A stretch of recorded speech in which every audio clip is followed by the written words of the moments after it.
Hey guys, today I'm going to talk about how I made my latest custom Super Mario Bros. Wonder badge challenge level, which makes use of the Invisibility badge. Honestly, I think the original game's Invisibility badge sections aren't super interesting from a design perspective. They're mostly just generic platforming gauntlets, which are only made slightly unique because you can't see the player. This is kind of a strange choice, since the Invisibility badge actually affects many of the game's elements in an interesting way. Not being able to see the player makes many enemies not perform their signature actions.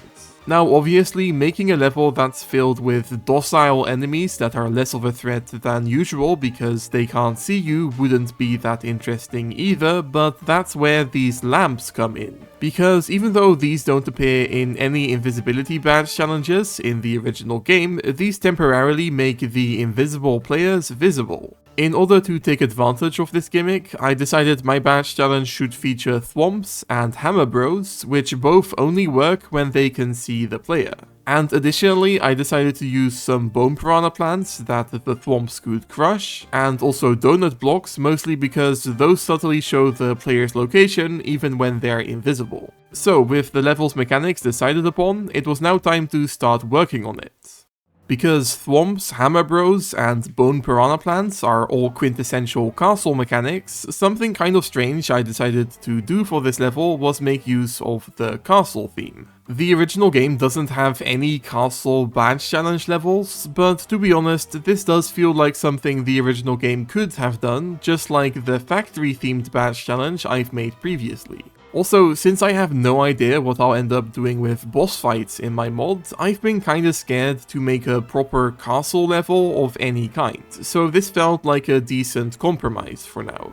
Because one of the level's main gimmicks is lamps that get turned on and off, I also made a semi-custom nighttime castle background, which explains why the lights are still very visible even during the outdoor sections. Since the level features like 5 mechanics depending on how you count, it was difficult to introduce all of them without potentially overwhelming the player. Although it's something that you can see in the original game, the whole light beam disabling the player's invisibility thing is something most players probably won't know about ahead of time, so I had to make sure that this was introduced in a clear-cut way, but at the same time, I didn't want the player's invisibility to become completely irrelevant, so it was a difficult balance to decide where and how the lamps should be used. Before starting work on the level, I considered using conchs instead of thwomps because they're basically a more dynamic version of the same enemy. However, since I've already used conchs in a previous level, whereas I had no plans for making a thwomp focused one beyond this, I figured this would be a nice way to put a unique spin on an enemy that is otherwise pretty generic. And this was definitely the right choice in hindsight because I came up with loads of fun setups that could have only worked with thwomps. I didn't really plan this level out as meticulously as I normally do, which is why I often reshuffled sections after coming up with them. Having said that, the level ended up with a surprisingly rigid structure, where each of the 3 sections between the 2 checkpoints features 1 Hammer Bros encounter, 1 purple 10 coin, a handful of thwomp setups, and a different type of lamp usage. In the first third of the level, the lamps are disabled by default and need to be enabled using Wonder Buds. In the second third, they turn on and off periodically, and in the final third, they're placed on rotating blocks and turned on permanently. All of these applications of the gimmick are sort of custom compared to the original game, since normally the lamps were only ever enabled using the timer blocks. Being able to enable and disable them using a signal is something that the game doesn't technically support, so I had to find a bit of a janky workaround by spawning and despawning them using signals instead, which, as you may be aware, is also how the custom magnets in my previous level worked. In fact, it is sort of a funny coincidence how similar the lamps and the magnets are in some ways, especially since one mechanic is custom and the other isn't. The original game's first invisibility badge challenge partially revolves around the fact that you can track the player's position by looking at their shadow that's projected onto a background wall. And since this level features big background walls in most sections, you may be wondering why that isn't the case here.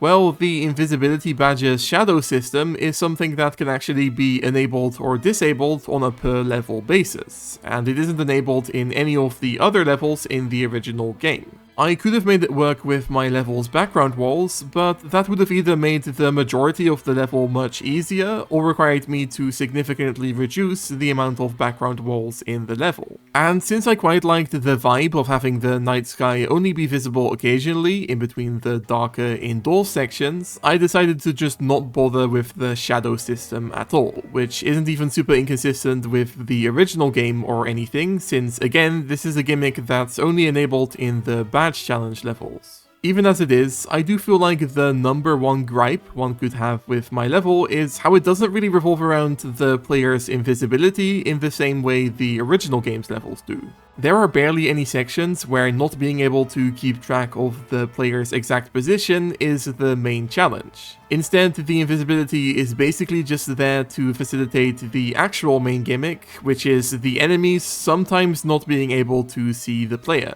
But then again, since just about everyone who will eventually end up playing this level will likely already be familiar with the badge through the original game, not having it be used in the same old boring way could be considered a good thing. The final stretch of the level involves a section where the player has to avoid touching rotating light beams that would reveal their location to a large group of thwomps that would then crush the player. Spamming like a dozen enemies in a row like this is something that I wouldn't have dreamt of doing like a year or two ago, but lately, as you may have noticed, I've tried embracing the original game's attitude of making crazy setups work no matter how strange and Mario Maker-y they might look.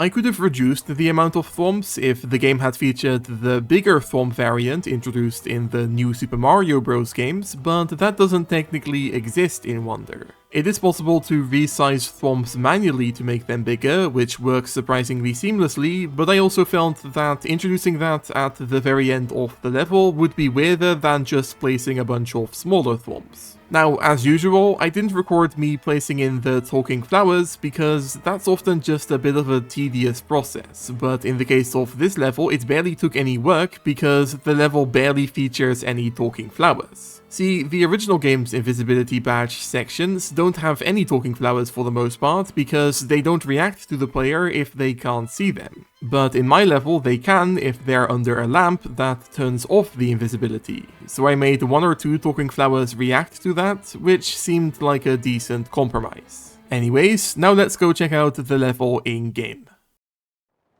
Okay, and here we are.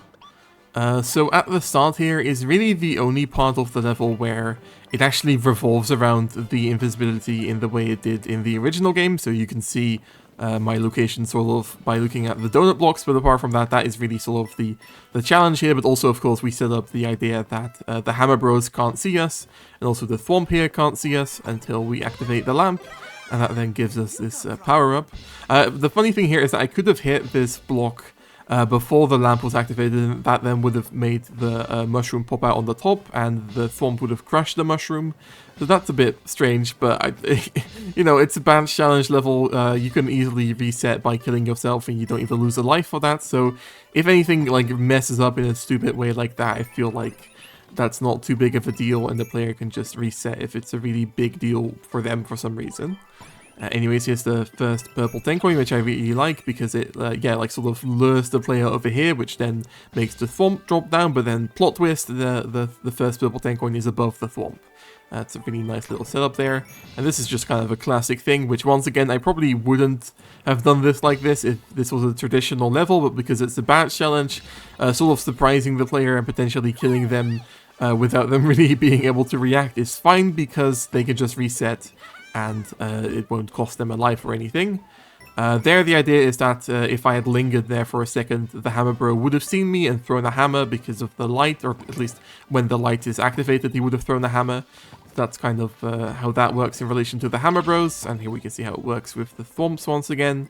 I was originally planning on just having the Thwomps like crushing brick blocks or stone blocks or whatever, but these smaller thwomps, and they're the only thwomps in this game, they can only like crush brick blocks and not like blocks that the player themselves can't destroy just using a ground pound.